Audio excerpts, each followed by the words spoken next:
Okay. Hi everyone, thank you. My name is Adam Carmi and I am the co-founder and CTO of ApplyTools. We are a company that provides a cloud service for automated visual testing. And today I'll talk about how to effectively test responsive applications and websites, which is a challenge that, at least in my experience, many teams struggle with. So this is going to be somewhat of an advanced session. We're going to start by explaining what is a responsive website, and then we're going to jump directly into code. We're going to implement a complete test for GitHub.com from scratch. Along the way, we'll share tips and best practices, and there'll be time at the end to answer your questions, of course. So what is a responsive website? If we look at a Wikipedia definition for responsive web design, we can see that it's an approach to web design aimed to provide an optimal viewing and interaction experience across a wide range of devices. But in order to understand what that exactly means, it's best to just look at such a site and see it in action. And we'll take a look at GitHub.com, which is a very popular responsive website. Okay, so here you can see the homepage of GitHub.com, and you can see how it is optimally laid out for a wide screen. We have a navigation bar at the top that allows us access to the important pages on the site. Below it is the most important purpose of the site, which is to get developers to sign up and create an account. There is even room for a sign-up form over here. And then below it, there are some benefits of using GitHub that are laid out in 2 rows, and in each row you have room for some text and for an image. Now, if we start to narrow the width of the browser, you can see that there is less and less space available for the image and the text. They become smaller. The image itself gets smaller as we narrow down, up until we get to a point where the site switch the layout into a layout that is more suitable for the narrow form factor, where the text appears below the image. And at this layout, the image is bigger again, and there is plenty of room for the text. Okay, so the site actually adapted its layout for the new form factor. If we look at the top, we can see that there was no room for the navigation bar as well. So it's completely gone and replaced with a navigation menu that allows us access to these pages. Right? If we continue to narrow the width of the browser, you can see that we can get to a point where there is no room at all for the sign-up form, and it is completely removed and replaced with just the sign-up button. Okay?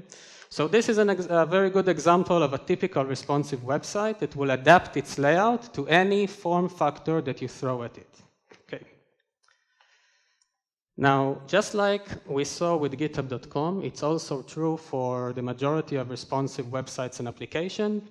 The most important factor, the major factor that affects the layout of an application is the width that is available to it. And when we're talking about web application, that would be the width of the viewport of the browser. And you can think about this width as the width of the browser window minus the size of the borders. Okay? Now, the value of this width is available to you in your tests through the inner width property of the window JavaScript object. You can actually read and use it in your tests. Okay, enough with the slides. Let's start coding. As you all know, every automated test consists of interaction code and validation code. Interaction code simulates user actions and provides input to the application and the test. And the validation codes reads the output and makes sure that it is as expected. At this point, we'll just deal with interactions. We'll talk about validations later on in the talk. And I will be using C# to implement the test. I'll be using NUnit to organize the tests and execute them. And I'll be using a WebDriver to automate and control the browser. The reason I'm using C# is, first of all, because it's my favorite programming language and I'm the speaker, so I get to decide. Second, there are not enough examples of testing with C#, and this is my small contribution. And third, it's very similar to Java, so I'm sure you'll all be able to follow the example. Okay, let's start writing some code. So we'll first create a test class to hold our tests. We'll call it GitHub Tests.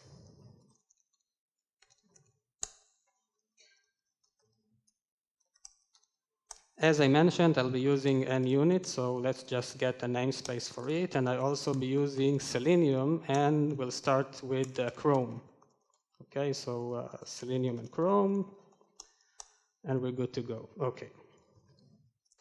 Now, the way that we use an unit to mark a class as a test suite is by using the test fixture attribute. And next, we will need a WebDriver to work with, so just we'll add a field for that, a driver field. Before each test, we'll need to create an instance of it.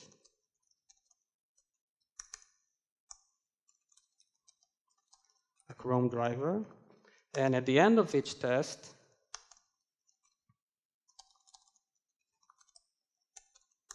we'll actually close that driver, close the browser. That would be a teardown method. And now we can write our test method, and we'll call it test responsiveness. Responsiveness, yeah, no typo here. Now, what we're going to do in our test is that we are going to visit the github.com website, and then we are going to validate the homepage, make sure that it looks right on any form factor. Then we are going to click the features navigation button and validate the features page. And then we're going to click the business navigation item and validate it as well. If we inspect these guys, we can see that they are actually anchor tags, which means that they are hyperlinks. And they have their text, so we can just use this text as an identifier to locate and click them. Okay, so let's do that. So our simple interaction code would be to ask the driver to navigate to github.com. Then we'll find the element, the features button, by the link text, and this would be features, and click it. So we move to the features page. And then we'll find the next element by its link text, which is the business navigation item, and we'll click it as well. Now, before we run the test, because we are testing the layout, we don't want the browser to just open up in any size, random size. We want to control the size, or more accurately, the width, so we can determine which layout the site will assume, right?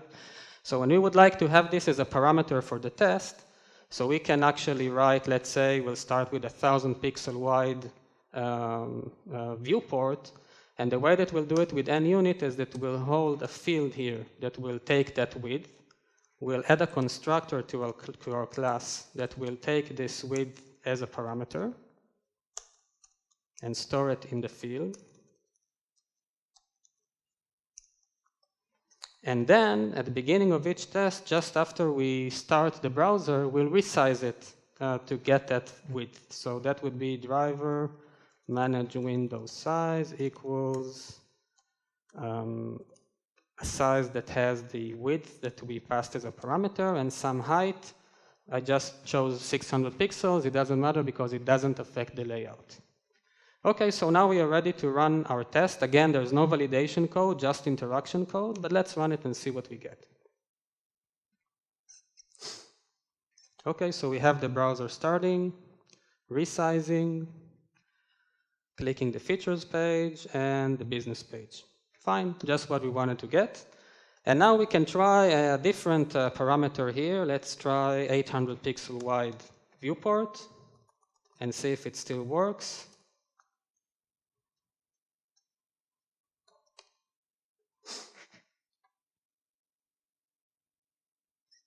And we'll see the resize, and then we start, and oops, that doesn't look good. If we look at the test results, we can see that they are red. And if we drill down the details, we can see that we cannot find no such element on the features link. It's gone. Let's try to see what happened. If we narrow the width of the browser to 800 pixels or so, we can see that indeed the features link is gone. It's missing. And this is a problem because in this layout mode, we don't have the element accessible. So how can we write a generic test, right, that will work and test all the different layouts in this case? What we do have is the presence of this guy over here, the menu, menu button, right? If the links appear, it doesn't appear. If they disappear, it's there. And if we click it, we have the links. Now, if we inspect the link, we can see that it has exactly the same locator. It's still a link, it still has the features text, so it's the same way to locate it, it's just that it's invisible as long as we didn't click the menu button. So we can actually write a utility method that will, before clicking a navigation item, will actually look if this button is visible or not, and if it is, we just click it first, and then click the element, right? And then we have a generic way to deal with clicking navigation items. So let's write this method. We'll call it click nav item. It will take a locator as an argument because we don't know which element to choose. It will be provided as an argument. And we'll start by locating the menu button. Let's see how we can find it. We can see that it has a class attribute, and in it we have the class Octicon 3 bars. Okay, let's copy that. We'll use this to locate the element, the menu button element. So once again, driver find element, this time by the class name, passing in Octicon 3 bars. Now we check. If the menu button is displayed, what do we need to do? Click it, right? So we can access the rest of the items, okay? Click it. And then once we did that, we can actually find the navigation button according to the locator that we were provided with, locator, and then click it. And now we need to rewrite our test so it would actually use click nav item instead. And again here.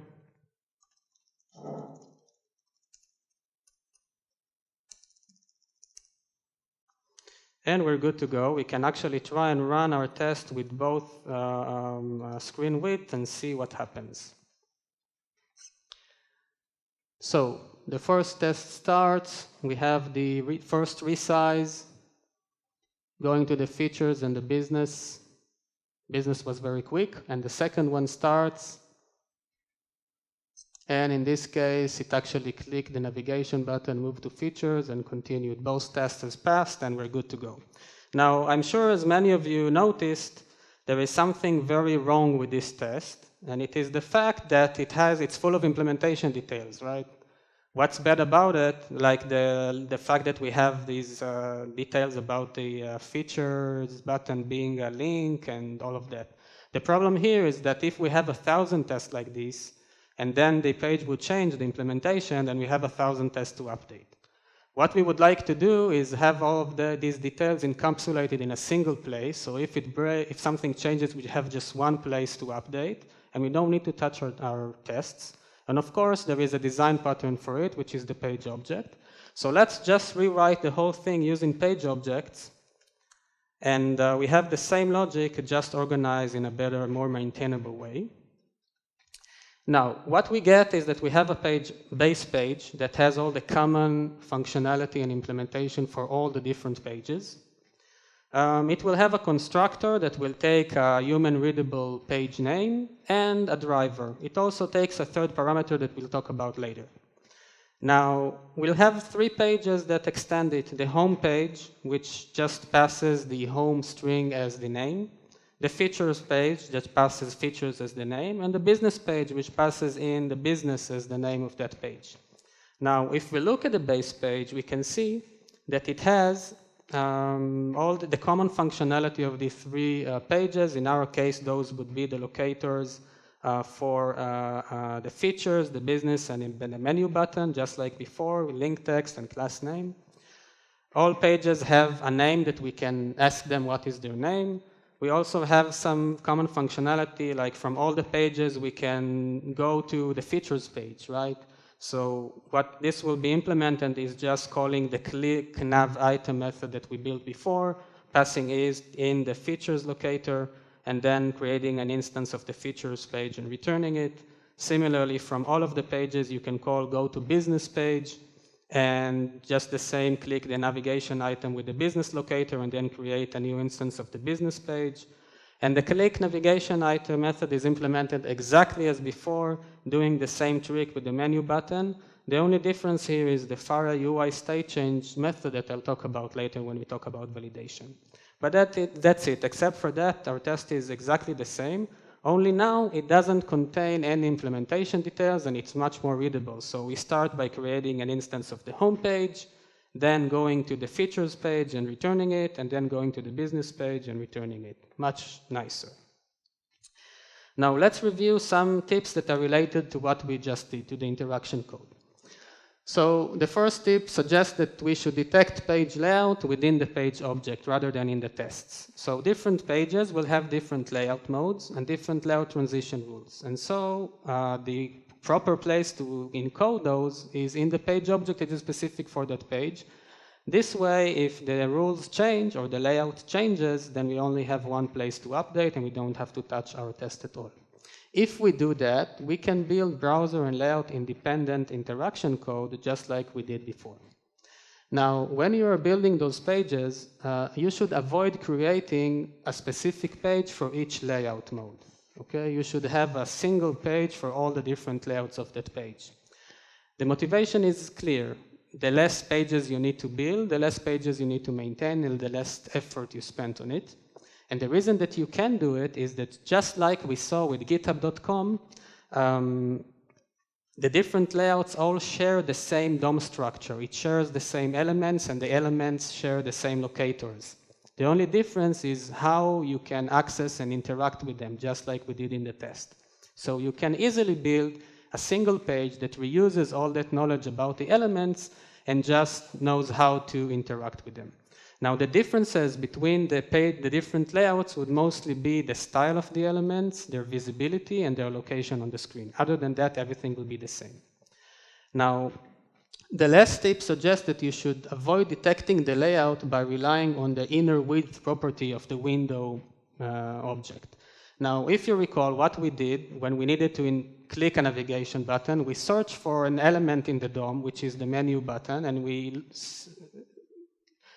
examined if it is displayed or not, right, to determine how to interact with the elements themselves.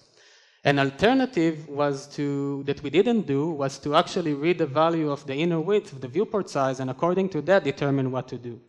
But I recommend not to do it because if you do that, you create a strong dependency between the page object and the implementation of the application itself. So if someone would change slightly the transition rules, your test will fail. Whereas the way that we did it, the test is much more robust and it will not fail when the transition rules simply change. Now that we know how to write beautiful and generic interaction code, let's move on and talk about validation. But how can we validate responsive web design? How can you even test that a site provides an optimal viewing and interaction experience across a wide range of devices? The answer is visual testing, which is exactly aimed to verify that the UI itself renders and appears correctly to the end user in all the different screen resolutions, operating systems, browsers, devices, etc. So, for example, in this case, we have a visual bug in the Twitter application. It's running on a device with a narrow form factor. There wasn't enough room for the notification text. It overflowed below, and it's a mess. So visual test automation tools can easily detect automatically bugs like that and report them to you. Now, for those of you who are not familiar with this type of tools, they've been around for years now, and there are dozens of them, but they all share the same simple workflow. In the first step, you drive the application under test and take screenshots. In the second step, the tool compares those screenshots with baseline images that define the expected appearance of the application at each point in the test. In the majority of cases, the baseline images are simply screenshots that were sent for verification in previous test runs and were found to be valid. Then, after you finished running all your tests, the tool generates a report that includes all the screenshots, all the baseline images, and any differences that were found.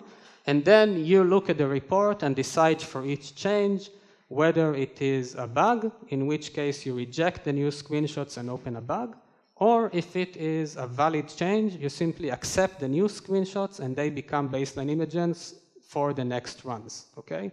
The first time you run a test, there is still no baseline. So the first run will just take the screenshots and set them as a baseline, and starting from the second one onwards, you always have a baseline to compare against.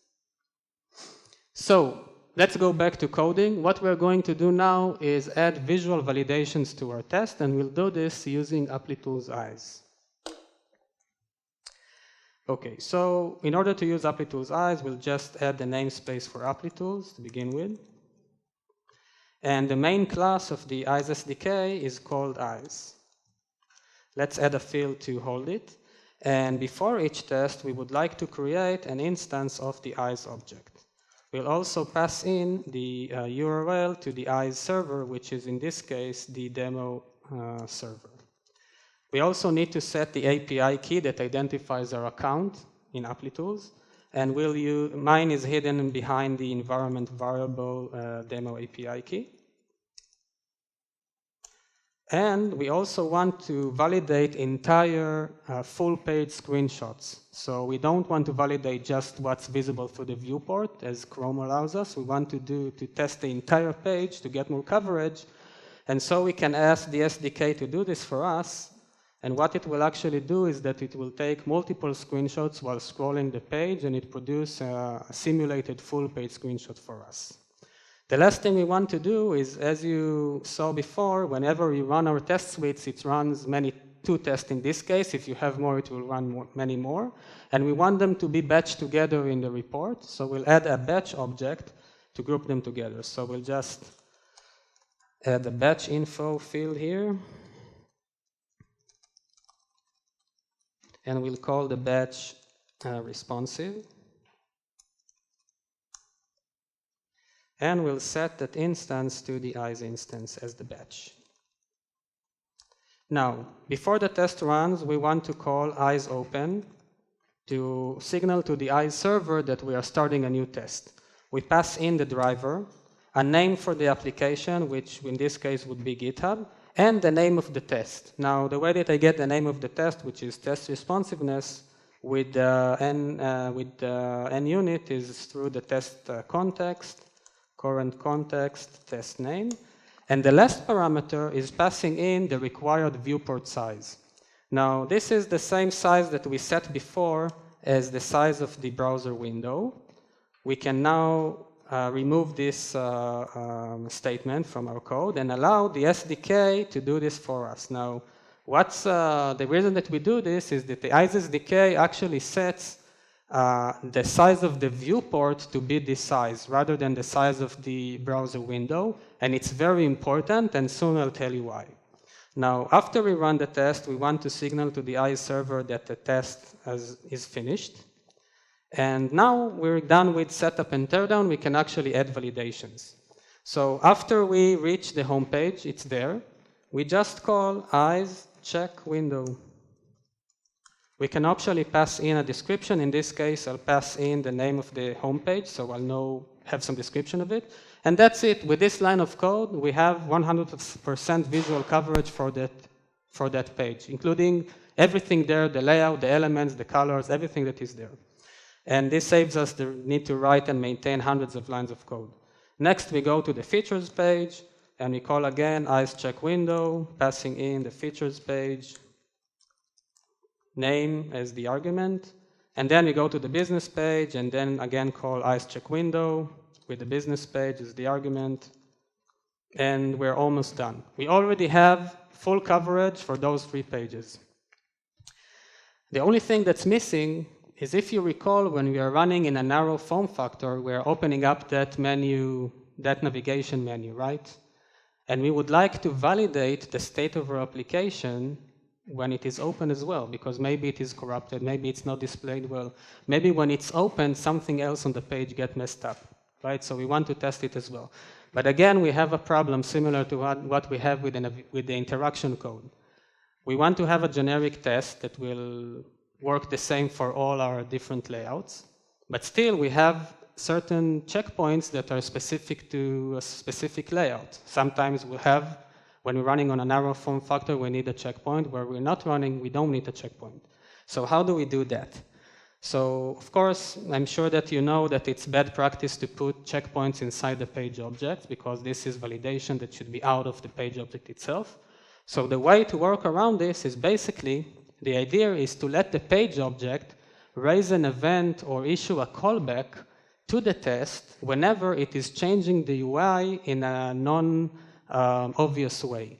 So if it is actually, in order to click a navigation button, if it opens up the menu, it will raise an event saying, hey, I just opened up the menu. And then a test, if it's interested, can listen to that callback and place that verification point. So let's see how we do it. So if you recall, in the constructor of our base page, we had a third argument that I said I'll talk about later. This is the time. The UI state change handler, which basically is a callback method that takes a string. That would be a description that says what happened. Now, and if we go to our click navigation item method that we've implemented before, this new line that we just added, fire UI state change, is a new method that is called only when we open up the menu button, when we click the menu button. So it happens only when we expand that menu. And we pass in a description that says that this is the navigation menu that changed. Now, the implementation for this method is basically to check if we registered a callback, and if so, just to invoke it with the name of the page and the description that was provided. Now, the page object, all of them, can let us know whenever the navigation menu opens up. And then, within our tests, we can actually register a callback method on this. So in the constructor, we can just say, here is a callback method. It takes a description, and it calls check window with a description. And that's it. If the menu will open, there's another checkpoint. If it's not open, the callback is not called, and we're done. We have generic validation code that will take care of these implicit checkpoints. Let's run the test and see what we get.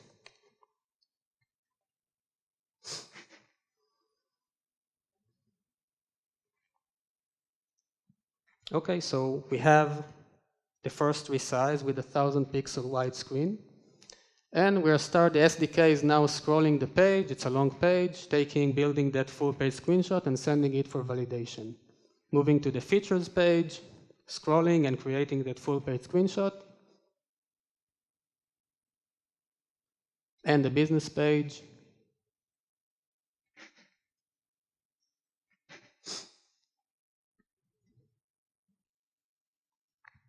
And our first test is done.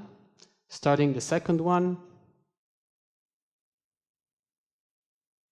The resize,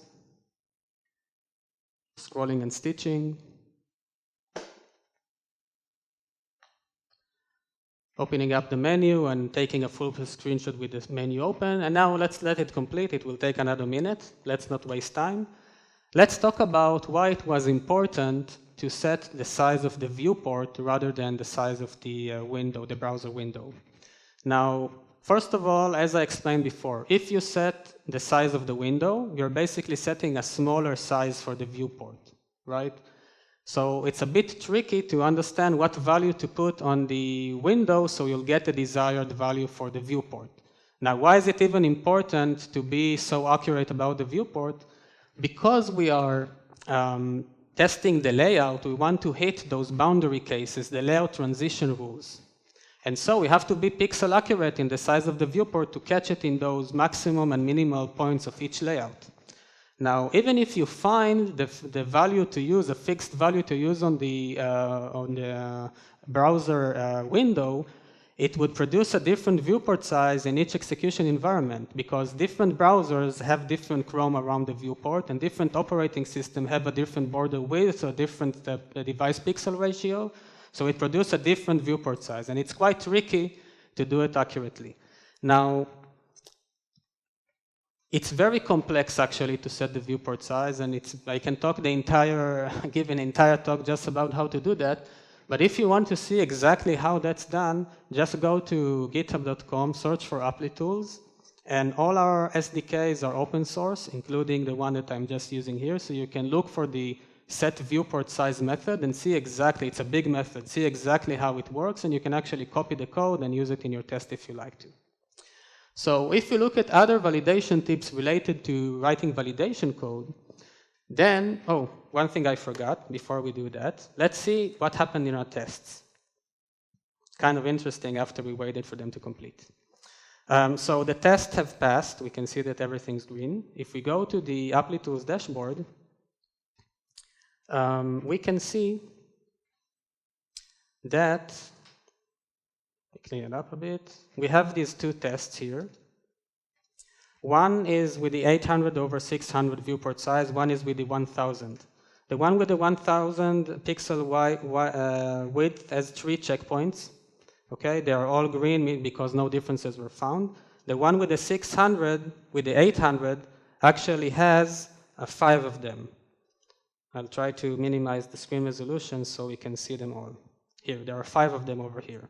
And this is because of those implicit checkpoints that got in when we actually clicked, then it opened the navigation menu. Now, if we zoom in, you can see that indeed these are screenshots that include the open navigation menu here at the top. And you can also see that the checkpoint actually has 2 images. On the left-hand side is the baseline image. On the right-hand side is the image that we just sent for validation. They are the same. However, if anything was different, the tool would report it as a failure. So you can actually validate it. It looks as you approved beforehand. Now, if we would have more time, we would write, in order to really cover GitHub.com, you would write many more tests. So for instance, you would, visible, yeah. You would use multiple operating systems, some mobile, some desktop. Then you would cover a few browsers, and you would maybe cover a few viewport sizes to see the different layouts. Now, in this case, we wrote 19 tests. All of them failed, covering 4 environments, 4 viewport sizes, and in total, we found 76 mismatches. Now let's assume that what GitHub.com wanted to do deliberately is change the color of their logo. It was black, now it's supposed to be green. Okay, now although it's easy to have views that show you that indeed all the differences everywhere appear where the logo is supposed to appear, still, and you can accept or reject it, just like I said before, very easily, if you have 1,000 of these differences, it could be a bit overwhelming to go over them one by one. So what you can do is basically ask the tool to look at those differences and analyze them and group all the similar ones together. So no matter how many times they appear, you will only see a unique representation for each one. So in this case, for example, we can zoom in on the first set of changes and see that in this case, the logo changed color from black to green as expected. We can just go ahead and accept all of the occurrences. We can look at the second one and see that in this case, the developer did something wrong and the logo went away, which is not expected. That's not good. That's a bug. We can just reject all of these, open up a bug, and save the entire baseline. So there's a lot of features like this in these tools that allow you to really scale up your tests, run thousands or tens of thousands of tests without really increasing the amount of maintenance overhead that you have to invest. Another advantage is here that unlike assertions in code that when they break you have a nasty log that you need to look at and only the guys that know how to read the logs can maintain or the guy who writes the tests, this kind of reports everyone in the team can understand and maintain just by knowing the application and knowing what was expected to be done and what wasn't. Now, let's go over the rest of the tips briefly. The second tip suggests that you should use page object callbacks to validate layout-specific UI states. That's exactly the trick that we did with the event handler before that let us know when the UI changed where we didn't explicitly expect it to change, and we added those layout-specific validation code validations. Next is a suggestion to always prefer full-page validations instead of component-specific ones. There are 2 reasons for that. First is that it gives you more coverage, it's the entire page. Second, it's much easier to create a test and maintain them. The reason is if you're testing specific components, you have to have a different validation for each one of them. You need to find a locator for each of these elements, and of course, when the UI will change, the locator will break, and you have to go into code and fix that, as opposed to just having one line of code that covers everything without a locator. Okay? The last tip is very important. And it suggests that you should always focus on the lower layout boundary of each layout mode. Now, why is this so? So we cannot really test our application on every possible value of the browser width because it's infinite, right? It doesn't make any sense. So the common technique when you're testing against a range of values that is, you cannot test all of them, is to do equivalence classes and go for the boundary cases, right? The minimal and maximal boundary. Now, and that's the way that you should do when you're testing layout. You should take as an equivalent class a certain layout and test the minimal width and the maximal width, okay? That's the recommendation. But if you cannot do both and you have to choose one of them, always choose the minimal one. The reason is that the minimal boundary of every layout is the ugliest and the most crowded and the most dense form of that layout. And because of that, that's where you'll find bugs. Now, just to show you that it's not a theoretical suggestion, let's take a look at the homepage of Atlassian, which is the manufacturer of Jira, which I think you know. And you can see that we have this layout mode where there's a navigation bar and there is a very wide navigation bar strip, the blue strip. And there is the layout below it that doesn't have a navigation, it has a navigation bar, no navigation items, but the strip is much smaller, right? If we start to expand that to reach the lower boundary of the layout above it, you can see that there's a layout bug here. You can see how the text is still not centered, but the strip is big, right? If we just continue with a few pixels higher, you can see that it becomes okay, right? So in almost every responsive website that's not tested well, you'll find bugs like this, and of course they can be very severe, not just in the navigation bar. So with this, I conclude my talk, and I hope you enjoyed it, and I'll be happy to take your questions if you have any. Thank you.